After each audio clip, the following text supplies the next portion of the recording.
Hey guys, first things first, this video is not monetized. Recently, Not Like This posted two videos regarding Iron Mace's questionable practices, and the recent video also features my comment about Dimo on Reddit, which I then further clarified in the YouTube comments as well. I did not think much of this at the time. Frankly, I just wanted people to have a bigger picture, and maybe that would have helped them put some pieces of the puzzle together on their own. I guess at this point, if you are 1 foot in, might as well cover this topic completely. Once again, this isn't me drama farming. Actually, make sure you don't subscribe because, God forbid, I accidentally benefit from speaking what I believe to be true. Regarding Dimo's association with cheating websites. In short, last year me and Dimo had a bet for $10 about a Dark and Darker mechanic. I actually lost the bet.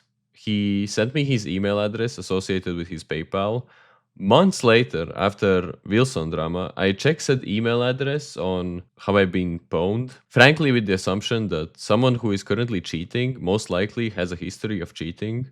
My hypothesis was confirmed. For complete transparency, these breaches are from 2015 and 2016. I will get to that later. After that, of course, Dimo thanked me for the exposure and I was happy for him. The end. Oh wait, he was being sarcastic. Well, at first it was cap, maybe because I used the word PayPal instead of email address, my bad. Then he confirms that his email address was indeed breached in the said website.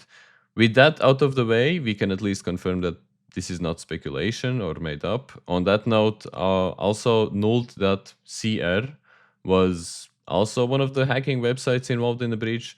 And you have to realize that just because your email address was involved in a breach does not mean that you will stop using the website or you will be even aware that it was involved in a breach. Based on this, you came to the conclusion that I am cheating. Well, first of all, the evidence without these breaches is already really convincing. I think this is just the cherry on the top. What is more, I wonder what are the odds that these are the only two cheating websites you registered to in your lifetime? And in both cases, you just happen to get involved in a data breach. While it's not 0%, odds are that there are more websites you are affiliated with that were not involved in a breach. And yes, this was 10 years ago, but it might put into question your judgment though.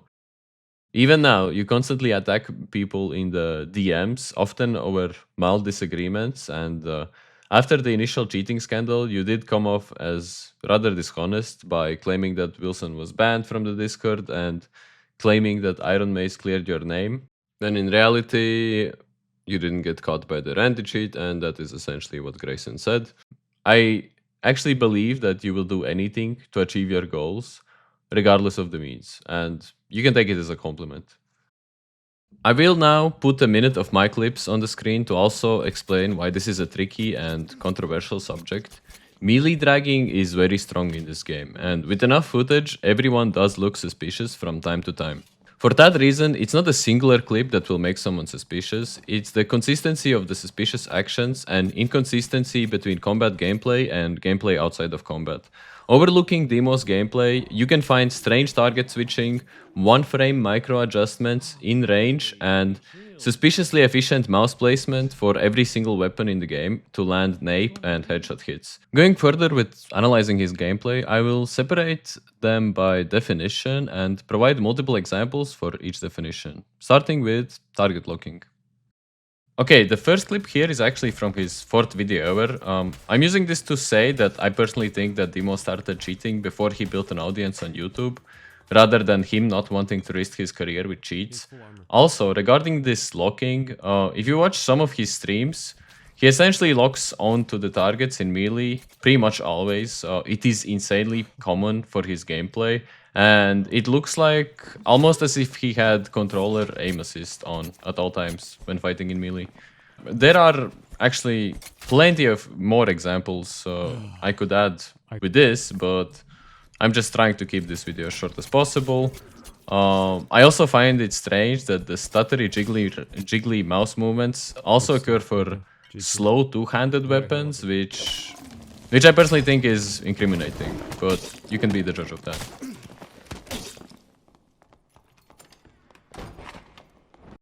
I also noticed it's easier to identify this for vertically swinging weapons instead of horizontally swinging, but even when he's using a wormhole, you can see that the mouse movement is somewhat strange.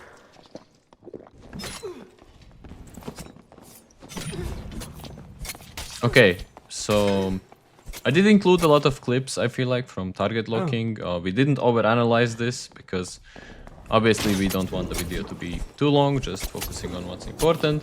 So next, I would like to focus on ranged adjustments. So here in terms of aim, it was really hard to observe super obvious examples. My assumption would be that he was actually toggling more often for ranged usage. Still, I feel like this here is my favorite example because you can obviously see the fighter is geared. It seems like he doesn't want to lose the fight. And yeah, I love this part where they're playing around the pillar and he's trying to hit the fighter and he just constantly hits the pillar instead. As if, I don't know, as if it doesn't exist to him. I personally, I understand maybe once you do that by accident, but 3 times in a row, if you want, you can look at this clip in the slow motion. Just consider this, that his hits are incredibly accurate in melee combat, yet he will aim center mass at enemies through obstacles. I just think it's a very normal practice to aim at the edge of the pillar instead of trying to shoot your weapons through the pillar. Sorry, there's no wall banging in this game, you know. He knows, yeah. I will say that a lot of the previous cheating accusations have also went more in depth in the frame by frame analysis for range usage. But for example, if he's actually already placing his mouse close to the target when he's throwing, the flicks will be harder, and it will be harder to distinguish them from like legitimate flicks to something suspicious, compared to when the flick is like a large gap across your screen.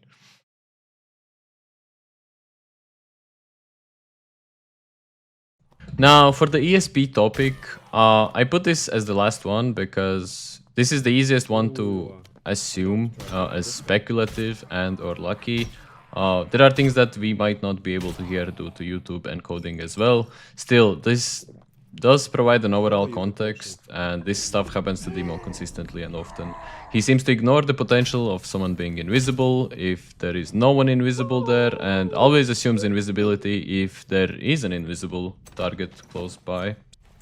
I will now show you 2 clips that kind of work well together, because in both cases it's against Hide Rogue, but Dimo also essentially made the correct gameplay decision in both cases as well. So here he pulled out the weapon as the rogue was going to ambush him. It was kind of questionable how he hit the first hit so accurately, but we're not going to talk about that. In this next clip, also, he's playing into Hide Rogue. He can kind of still hear him running away. Oh my god. The guy just walked in and just fucking... And here, the rogue has gone around the corner. Why would you not assume the rogue is trying to ambush him? So he just straight up walks out with hands, not holding a weapon, shoots the door as the rogue closes the door, that's fine. But yeah, as you can see, it's Hide Rogue, doesn't assume ambush, just runs straight at him. I was listening to YouTube audio in that clip multiple times, hoping that there was something that would give information to Dimo that the rogue would try to ambush him, but somehow he just knew the rogue will not ambush him, because obviously the rogue was looting the body. But also, if the rogue was looting the body, he technically wasn't making any sound either. So if you ambush with creep, you're not making sound. If you're looting the body, you're not making sound as well. It is strange.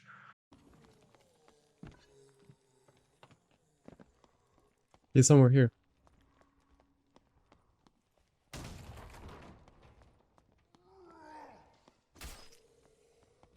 Okay, this clip is actually one of my favorites because this was a year ago. This was months before the Wilson drama, and let's listen to what Dimo has to say. I have no idea how I hit him. I kind of hurt him, but I wasn't really sure, and it ended up hitting him with like literally edge of the axe. you know, when I was intended to miss, but it just hit. Or I'm just hacking, you know, like fucking hacker confirmed, dark and darker. No, no, no, saying that you're hacking, even as a joke, is not good, because it could have negative impact, because like there's gonna be idiots who'd be like, oh shit, man, he fucking said he's hacking, you know? Fucking confirmed. It's like, and this is gonna be fucking not good. I mean, I guess Dimo called it. He always knew that he's just good enough that he will eventually be accused of hacking. And I mean, maybe I'm just living in some sort of a bubble, but I would like to know how common is this concern when when you have a nice clip and instead of wearing it as a badge of pride, you are concerned about hacking accusations. And once again, this is months before the demo drama. And just to summarize, let's see what this video covered. We did talk about 2 breaches that Dimo's email address has been involved with in the past.